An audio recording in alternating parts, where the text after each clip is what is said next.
ఇప్పుడు ఎల్లుబాయి అని ఉన్నది, ఆమెతో మాట్లాడదాం. మహిళా దినోత్సవం శుభాకాంక్షలు. మహిళలందరికీ హెచ్ఎం న్యూస్ తరపున శుభాకాంక్షలు.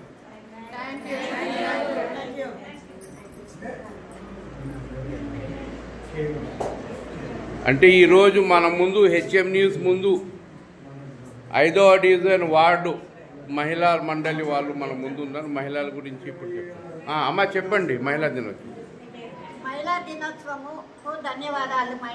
నా తోటి మహిళలందరికీ ధన్యవాదాలు.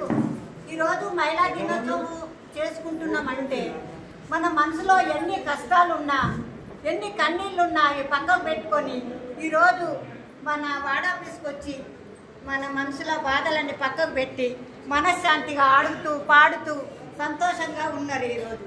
ఈరోజు ఉన్నది రేపు ఉండదు, ఇంటికి పోతే అయితా ఉండదు.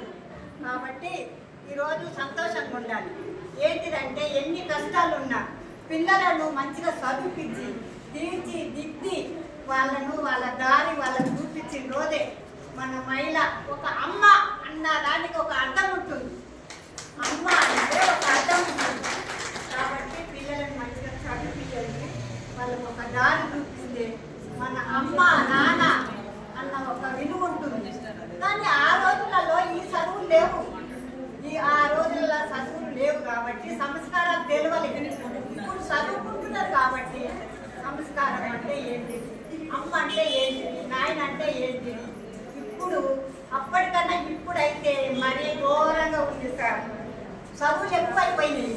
పిల్లలు తల్లిదండ్రులు వదిలేసి బయట పోతున్నారు. దాన్ని బట్టి కూడా అది కొంచెం నాకు బాధగా అనిపిస్తుంది. ఎందుకంటే మహిళలు అంటే ఒక మహారాణులు. అమ్మ లేనిదే కొడుకులు బిడ్డలు లేరు. దయచేసి తల్లిదండ్రులకి మర్యాద ఇవ్వండి. ఇప్పటి పిల్లలారా మీకు ధన్యవాదాలు.